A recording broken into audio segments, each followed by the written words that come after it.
नमस्कार फ्रेंड, फिर से स्वागत है आप सभी का हमारे YouTube channel are technical knowledge में। अगर अभी तक हमारे चैनल पे न्यू हैं तो हमारे चैनल को सब्सक्राइब कीजिए और अपने दोस्तों के साथ शेयर कीजिए। आज हम इस वीडियो में बताने वाले हैं ऑक्सीजन प्लांट एमसीक्यू क्वेश्चन जो 800 प्लस का सीरीज चल रहा है, उसका पार्ट 6 का बी। पार्ट 6A का जो स्टूडेंट नहीं देख पाए थे वो हमारे चैनल को सर्च करके, आप हमारे चैनल को सर्च कीजिए। सर्च करने के बाद आपको आना है प्ले लिस्ट में। प्ले लिस्ट में आपको यहाँ पे मिल जाएगा ऑक्सीजन प्लांट। ऑक्सीजन प्लांट पे जैसे जाइएगा, इस पर क्लिक करना है। यहाँ पर आपका सीरीज वाइज क्वेश्चन आंसर मिल जाएगा। आप यहाँ से भी हमारे वीडियो को देख सकते हैं। तो चलिए आज हम वीडियो को स्टार्ट करते हैं।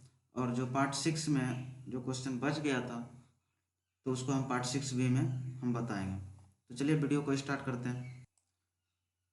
पार्ट 6B का जो पहला क्वेश्चन है जो छूट गया था वो है क्वेश्चन, इसमें कहता है Lame's equation use to find the thickness of the cylinder is based on maximum strength failure. इन क्या कहता है, Lame's equation use to find the thickness of the cylinder is based on maximum strength failure ना। तो इसमें answer दिया हुआ है ए ट्रू बी फॉल्स, यह लाइन सही है या गलत है। तो यानी कि इसमें इसमें कहता है कि बेलन की मोटाई ज्ञात करने के लिए प्रयुक्त लैम्प समीकरण अधिकतम विकृत पर आधारित है।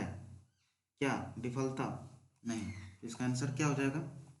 विफलता नहीं है। तो इसका क्या होगा? ये गलत है। तो इस पर टिक होगा, बी नंबर इसका फॉल्स। उसके बाद अगला कहता है Lame's equation is generally used for ductile materials. क्या कहता है, Lame's equation is generally used for ductile materials. यानी कि इसमें कहता है कि लैम्प का समीकरण सामान्यतः तन्य पदार्थों के लिए प्रयोग किया जाता है। ये ट्रू या फॉल्स? तो ये क्या है,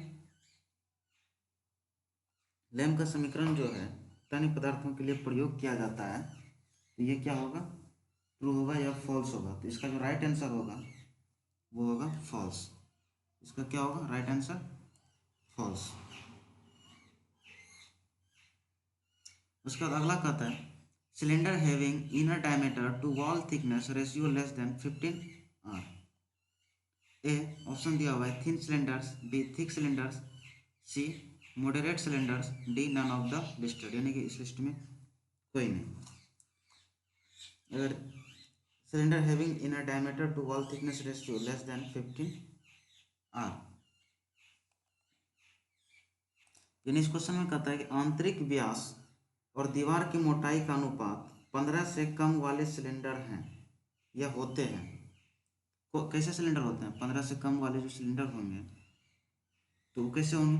थिन सिलेंडर होंगे या मोटा सिलेंडर होगा या मध्यम सिलेंडर होगा या इसमें से कोई नहीं होगा। तो वो जो 15 से कम रेशियो वाला होता है वो, यानी cylinder having inner diameter to wall thickness ratio less than 15 are, यानी कहता है आंतरिक व्यास और दीवार की मोटाई का अनुपात 15 से कम वाले सिलेंडर क्या होते हैं? मोटे सिलेंडर होते हैं, थिक सिलेंडर्स। इसमें ऑप्शन क्या हो जाएगा? Thick cylinders. उसके बाद अगला कहता है design of thin cylinder is based on A. Design of thin cylinder is based on A, option दिया हुआ है hoop stress, longitudinal stress, bending stress या शेयर स्ट्रेस। कहते हैं पतले बेलन का डिजाइन किस पर आधारित होता है?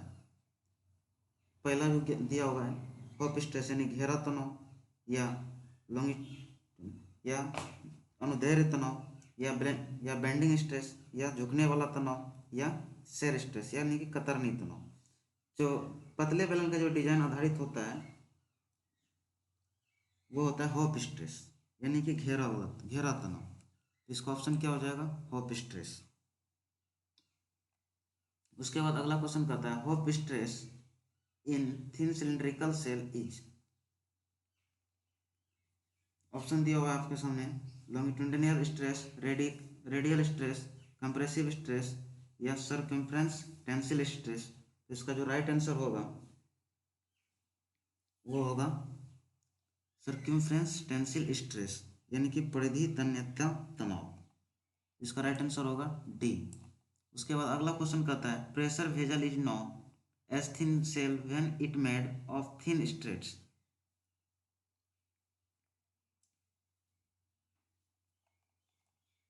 ऑप्शन दिया हुआ है इसमें ट्रू या फॉल्स। तो इसका जो राइट आंसर होगा वो क्या होगा, फॉल्स होगा। इसका राइट आंसर क्या होगा, फॉल्स होगा। यानी कहता है कि दाब पात्र पतली गलियों से बना होने पर पतले खोल के रूप में जाना जाता है या कहा जाता है। तो वो क्या बात है, सही है गलत है, गलत है। उसके बाद अगला क्वेश्चन कहता है Lame's theory is associate for a, यानी लैम्प का सिद्धांत संबंधित है किससे है, थिक सिलेंडर से, थिन सिलेंडर से, या दोनों सिलेंडर से है, या इनमें से कोई नहीं। तो लैम्प्स का जो थ्योरी संबंधित है वो थिन सिलेंडर से, यानी कि पतला सिलेंडर से संबंधित है।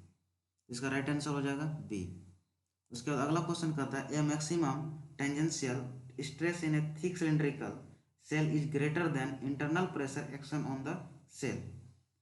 यानी कहता है एक मोटे बेलनाकार खोल में अधिकतम स्पर्श रेखा यानी या कतरनी उसको बोल सकते हैं, तनाव आंतरिक से अधिक होता है, खोल पर दबाव कार्रवाई क्या होगा, दबाव कार्रवाई है, ये ट्रू है या फॉल्स है। ये क्या हो जाएगा आपका सही है। इसका राइट आंसर होगा ट्रू, यानी एक मोटे बेलनाकार खोल में अधिकतम स्पर्श रेखा तनाव आंतरिक से अधिक होता है, ये सही है। उसके बाद अगला क्वेश्चन कहता है 151 नंबर, cylindrical pressure vessel is known as thin shell when a ratio of wall thickness of the vessel to its diameter is 1/10। यानी कि कहता है कि बेलनाकार दबाव पोल के पतले खोल के रूप में जाना जाता है जब दीवार की मोटाई का अनुपात क्या हो, इसके व्यास के बर्तन का 1/10 हो। तो क्या होगा, स्मॉलर देन होगा, ग्रेटर देन होगा, या इक्वल टू होगा, या डज नॉट से होगा। तो इसमें क्या होगा, स्मॉलर देन होगा, यानी कि से छोटा ना। यानी इसको अगर फिल इन द ब्लैंक्स में अगर भरेंगे तो क्या होगा, cylindrical pressure vessel is known as thin shell when a ratio of wall thickness of the vessel to it is diameter is 1/10 क्या, स्मॉलर देन। तो यहाँ क्या लिखेंगे, स्मॉलर देन, यहाँ क्या हो जाएगा, स्मॉलर देन। उसके बाद अगला क्वेश्चन कहता है when diameter of pressure vessel is 15 times wall thickness then vessel is called as thin cell.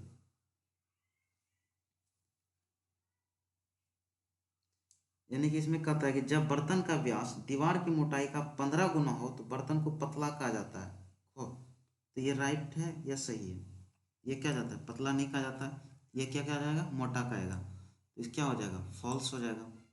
उसके बाद अगला क्वेश्चन कहता है hoop stress in a thick cylinder shell is maximum at the outer radius. यानी कहता है एक मोटे खोल को घेरा प्रतिबल बात यानी आउटर यानी कि बाह्य त्रिज्या पर अधिकतम होता है। यह सही है या गलत है, ये क्या होगा, गलत होगा, ये सही नहीं है, इसका क्या हो जाएगा, गलत।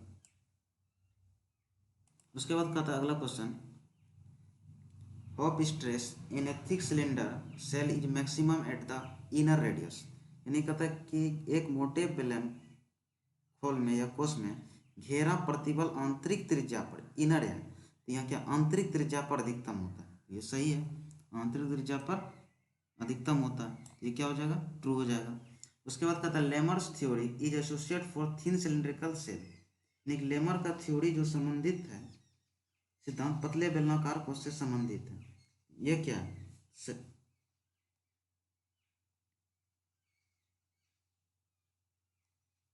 Lemurs theory associate for thin cylindrical shell. इसमें देखिए क्या था, लेमार्स थ्योरी, वहाँ पहले क्या था, लेमार्स थ्योरी नहीं था, वहाँ क्या था, लैम का सिद्धांत संबंधित था पतला सिलेंडर से, यहाँ लेमार्स का नहीं। यहाँ पे क्या हो जाएगा, ये फॉल्स होगा।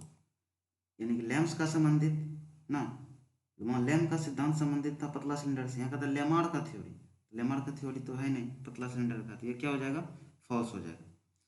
उसके बाद अगला क्वेश्चन कहता है which of the following is not the name of physical quantity.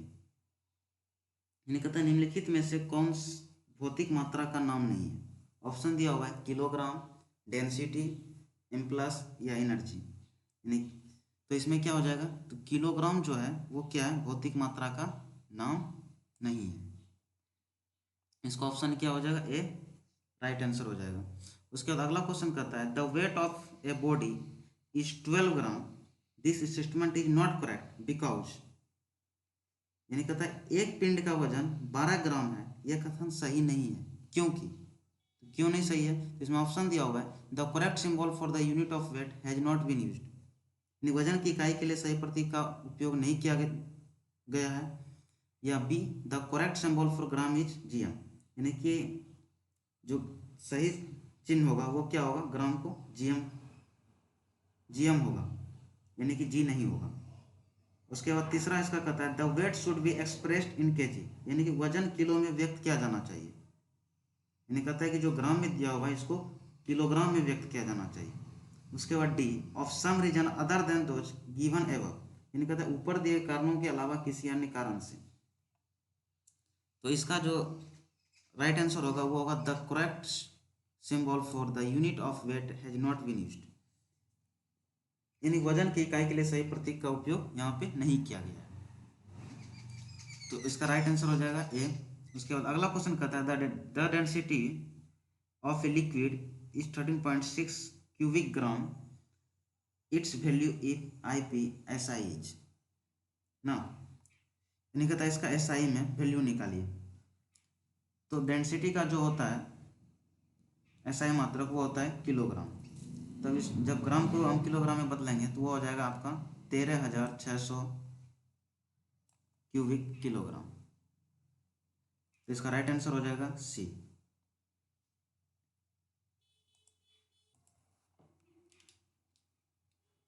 उसके बाद अगला क्वेश्चन कहता है if the unit of force and length are double the unit of energy will be, यानी कहता है कि यदि बल और लंबाई की इकाई को दोगुना कर दिया जाए तो ऊर्जा की इकाई होगी 1/2 टाइम्स, 2 टाइम्स या 4 टाइम्स, तो 1/4 टाइम्स।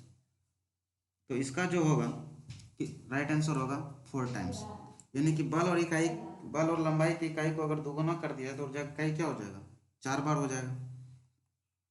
तो इसका राइट आंसर होगा सी। उसके बाद अगला क्वेश्चन कहता है which of the following have the same dimension as v/r where v is the speed of the particles describing a circular path of radius r। इसमें ऑप्शन दिया हुआ है force, impulse, acceleration, momentum.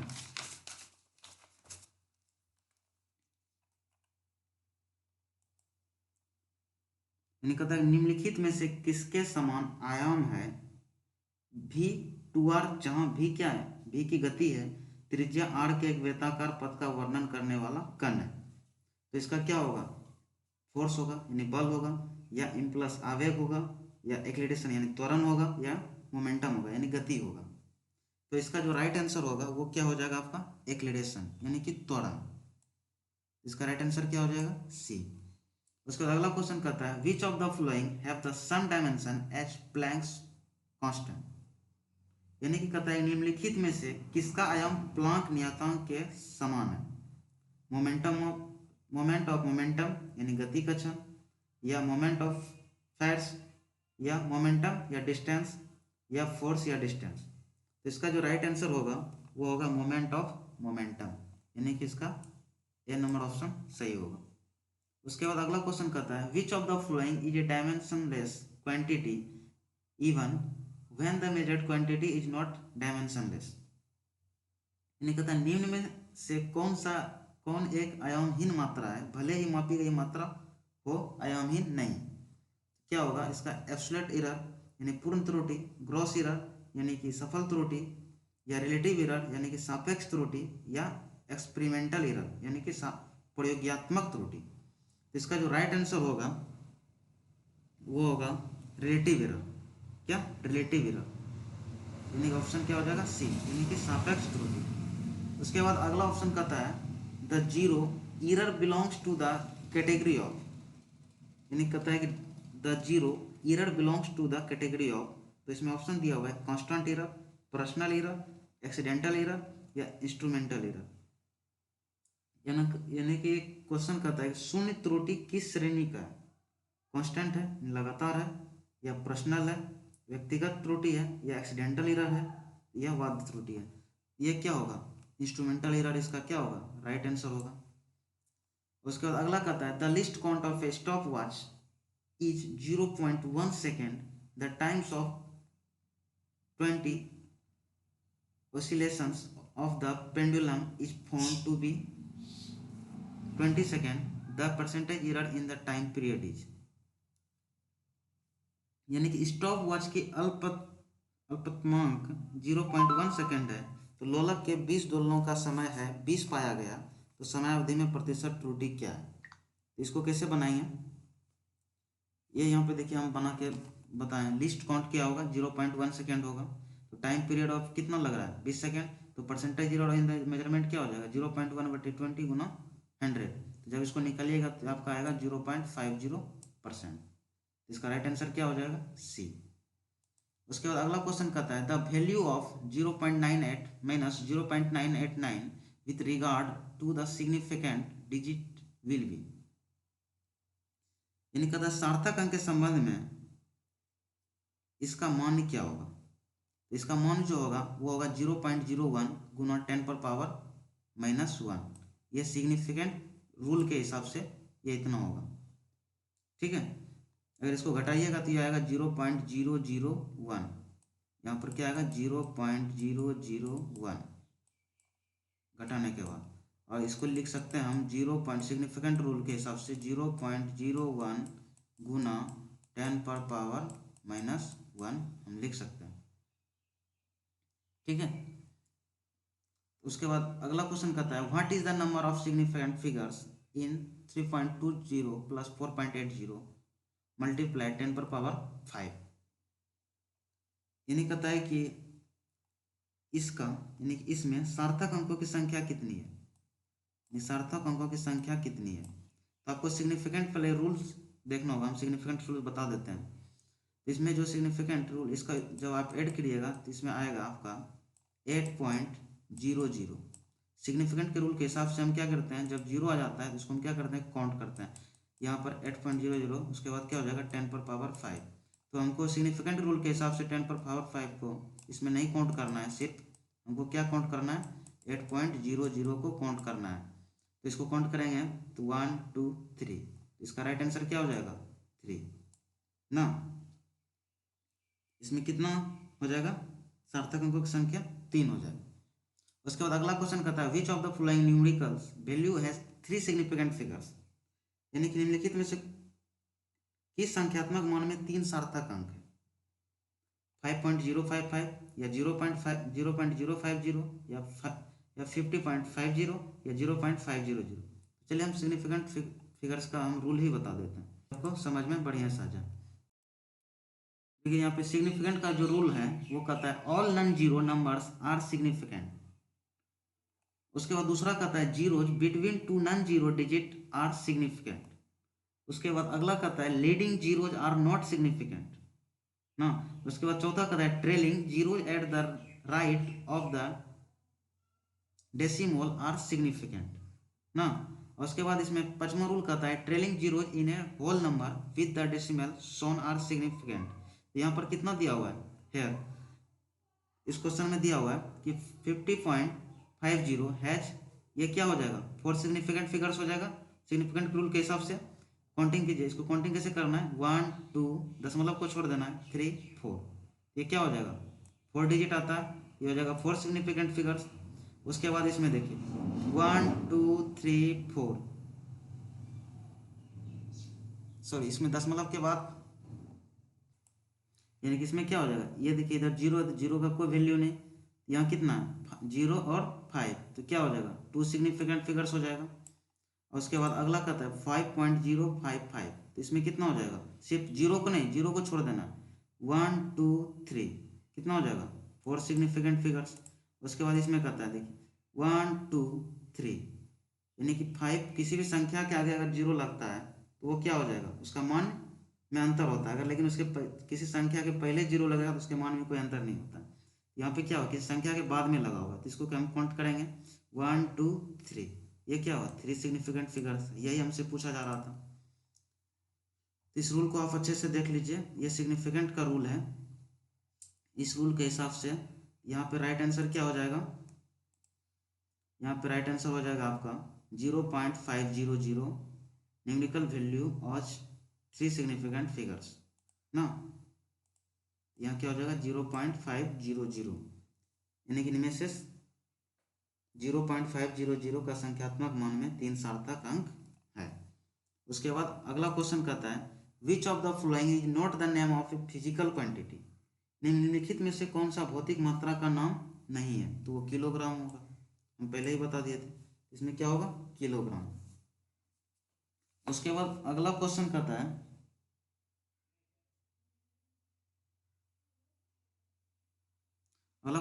The volume of a cube in metre cube यानी cubic metre is numerically equal to its surface area in metre square the volume of the cube is. तो इसको जो बनाएंगे हम कैसे बनाएंगे, देखिए इसमें let the side length of the cubic मान लिया हम L, volume of the cube भी बराबर तो क्या हो जाएगा एल क्यू हो जाएगा, एल पर पावर क्यू होगा, ये L3 लिखा गया यहाँ पर एल पर पावर क्यू होगा। उसके बाद surface area of the cube S बराबर क्या होगा 6L पे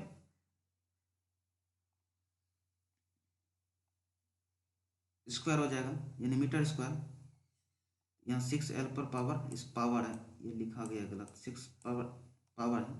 उसके बाद बट क्या होगा v बराबर, लेकिन क्या होता है v बराबर यहाँ क्या कर रहा है s दिया हुआ है, तो यहाँ क्या हो जाएगा एल क्यू बराबर एल पर पावर क्यू बराबर 6 पर क्या हो जाएगा एल स्क्वायर, तो एल बराबर क्या हो जाएगा 6 मीटर। उसके बाद कहता है 10 वॉल्यूम ऑफ द क्यूब, तो v बराबर क्या हो जाएगा एल क्यू यानी कि 6 का क्यू, तो यहाँ 6 क्यू मीटर क्यू, तो क्या होगा 6 को हम 3 बार गुना करेंगे, 6 पर पावर क्यू को अगर हल करेंगे तो क्या हो जाएगा 6 गुना 6 गुना 6 क्या, तो यहाँ कितना हो जाएगा 216 मीटर क्यूबिक मीटर, तो इसका राइट आंसर क्या हो जाएगा सी हो जाएगा। उसके बाद अगला क्वेश्चन कहता है the weight of a body is 12 gram, this statement is not correct because, इसमें ऑप्शन दिया हुआ the correct symbol for the unit of weight has not been used, तो इसका क्या होगा राइट आंसर ए हो जाएगा, ये पहले भी क्वेश्चन था वही क्वेश्चन को फिर दोहरा दिया गया। उसके बाद अगला क्वेश्चन कहता है give that the displacement of A particles is given by x बराबर क्या हो जाएगा ए स्क्वायर साइन स्क्वायर के टी, वेयर टी क्या है denotes the time, the unit of के इज, यानी कि इसमें कहता है कि दिए गए एक कण का विस्थापन क्या है एक्स बराबर ए स्क्वायर के टी है, द्वारा दिया जाता है जहां टी को दर्शाता है समय की के की इकाई है ना, तो इसमें क्या हो जाएगा रेडियन होगा या मीटर होगा या हर्ट्ज होगा या सेकेंड होगा ना, तो के की इकाई पूछ रहा है तो के का इकाई क्या हो जाएगा यहाँ पे हर्ट्ज हो जाएगा, के का इकाई क्या होगा हर्ट्ज, इसका राइट आंसर क्या हो जाएगा सी हो जाएगा। उसके बाद अगला क्वेश्चन कहता है which of the following is the unit of molar gas constant, यानी कहता है कि कोणीय संवेग का विमीय सूत्र sorry which of the following is the unit of molar gas constant ना, निम्नलिखित में से कौन मोलर गैस स्थिरांक की इकाई है, तो मोलर गैस का जो स्थिरांक का इकाई होगा वो होगा जे के पर पावर 1 - 1 और मोल पर पावर -1, ये पावर है जे के पर पावर -1 मोल पर पावर -1, ये हो जाएगा मोलर गैस कांस्टेंट का होता है, इसका ऑप्शन हो जाएगा ए राइट आंसर। उसके बाद अगला क्वेश्चन कहता है the dimensional formula for angular momentum is same as that for, यानी कहता है कि निम्नलिखित sorry the dimensional formula for angular momentum is same as that for ना, यानी कोणीय संवेग का विमीय सूत्र उसी के समान है, किसके समान होता है तो टोक के समान होता है या प्लांक नियतांक के समान होता है या गुरुत्वीय स्थिरांक के समान होता है या आवेग के समान होता है, तो जो कोणीय संवेग का विमीय सूत्र जो उसी के समान है वो किसके समान है प्लांक्स कांस्टेंट के समान, इसका आंसर क्या हो जाएगा प्लांक नियतांक के समान, तो इसका राइट आंसर हो जाएगा बी। उसके बाद कहता है a laser signal is sent towards the moon with a speed of light c and returns after a time f second, the distance of the moon for the observer is, यानी प्रकाश c की गति से चंद्रमा की ओर एक laser संकेत भेजा जाता है और r समय के बाद वापस आ जाता है, तो सेकंड जो f दिया हुआ है क्या प्रेक्षक से चंद्रमा की टाइम ऑफ सेकेंड, तो क्या है सेकेंड। प्रेक्षक से चंद्रमा की दूरी क्या, यहाँ पूछ रहा प्रेक्षक से चंद्रमा की दूरी क्या होगा, तो यहाँ प्रेक्षक से चंद्रमा की दूरी क्या होगा, तो सी टी, सी की गति, प्रकाश क्या है, सी की गति है, तो सी टी यानी सी मल्टीप्लाई टी यानी टाइमिंग बाय क्या हो जाएगा 2 हो जाएगा, यानी कि सी टी बाय 2 इसका क्या होगा राइट आंसर हो जाएगा सी टी बाय 2। उसके बाद अगला क्वेश्चन कहता है which of the following physical quantity is dimensionless, which of the flowing physical quantity is dimensionless, निम्नलिखित में कौन सी भौतिक मात्रा आयामहीन है, कौन एंगल यानी कौन, या स्पेसिफिक ग्रेविटी यानी कि विशिष्ट गुरुत्व, या स्ट्रेन यानी कि तनाव, या सभी। तो इसमें क्या है सभी क्या है भौतिक मात्रा आयामहीन है। उसके बाद अगला क्वेश्चन कहता है convert A pressure measurement of 20 psia into units of inches water column gauge, यानी कि 20 psia के दबाव माप को इंच पानी के कॉलम की इकाइयों में परिवर्तित करें। तो जब आप इंचेस वाटर कॉलम में परिवर्तित करेंगे तो इसका राइट आंसर क्या हो जाएगा, वो हो जाएगा 146.7 H2O, इसका राइट आंसर हो जाएगा डी। उसके बाद अगला क्वेश्चन कहता है which of the following is not a type of pressure sensing elements, क्या कहता है which of the following is not a type of pressure sensing elements, यानी निम्नलिखित में कौन सा दबाव संवेदन तत्व का एक प्रकार नहीं है, ए बेलोस, बी बॉर्डन ट्यूब, सी मैनोमीटर, डी ऑर्फिस प्लेट यानी कि छिद्र प्लेट, या डायाफ्राम। तो इसका जो राइट आंसर होगा वो होगा डायाफ्राम, क्या हो जाएगा ई डायाफ्राम, इसका राइट आंसर हो जाएगा, यानी कि डायाफ्राम जो है वो दबाव संवेदन तत्व का एक प्रकार नहीं है। उसके बाद अगला क्वेश्चन कहता है in a force of 3400 pounds in applied to a circular piston 2 inches in diameter, calculate the fluid pressure working against the piston।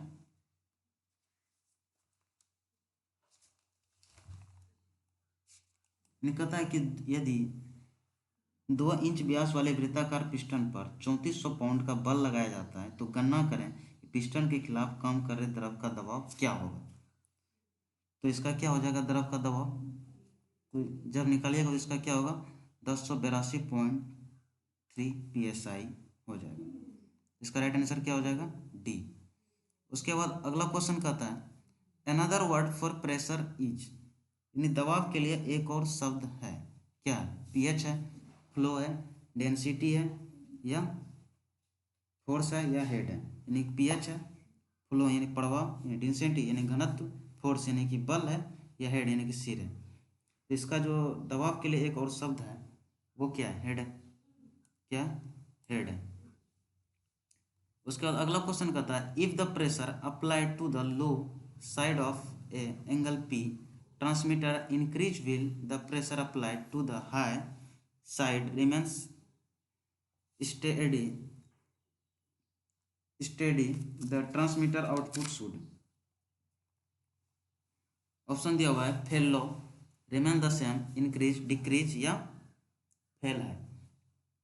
यानी कहता है यदि पी ट्रांसमीटर के निम्न पक्ष पर दबाव डाला जाता है, यानी कि लो साइड यानी निम्न पक्ष पर दबाव डाला जाता है तो दबाव क्या हो जाता है वो इंक्रीज हो जाता है यानी कि बढ़ जाता है, तो उच्च पक्ष पर लागू होने पर स्थिर रहता है। तो ट्रांसमीटर आउटपुट को चाहिए तो क्या चाहिए फेल लो चाहिए यानी कम विफल चाहिए, या रिमेन द सेम चाहिए, या इंक्रीज चाहिए, या डिक्रीज चाहिए। तो क्या होगा उसमें डिक्रीज होगा यानी कि कमी चाहिए ना। तो इसका राइट आंसर क्या हो जाएगा डी हो जाएगा। उसके बाद अगला क्वेश्चन कहता है और 6B का लास्ट क्वेश्चन, यानी कहता है identify the proper sequence of valve action for a 3 valve manifold and blade when talking A differential pressure transmitter out of service. यानी कहता है 3 वॉल्व मैनिफोल्ड और ब्लेड के लिए वॉल्व क्रियाओं को उचित अनुक्रम की पहचान करें जब एक विभेदक दबाव ट्रांसमीटर की सेवा से क्या करता है बाहर करता है। तो क्या हो जाएगा, open blade, close one block valve, open equalising valve, close other block valve. देखो वेल्व के बारे में दिया हुआ है, तो इसका जो राइट आंसर क्या हो जाएगा, वो हो जाएगा close one block valve, open equalising valve, close other block valve and open blade. तो इसका राइट आंसर क्या हो जाएगा, वो हो जाएगा सी। तो दोस्तों आपको ये वीडियो कैसी लगी, आप हमें नीचे कमेंट करके आप हमें बता सकते हैं। और अगर अभी तक हमारे चैनल पे सब्सक्राइब नहीं किया है तो हमारे चैनल को प्लीज़ सब्सक्राइब कर दें और अपने दोस्तों के साथ शेयर करें। नेक्स्ट अगले वीडियो में मिलते हैं, तब तक के लिए धन्यवाद।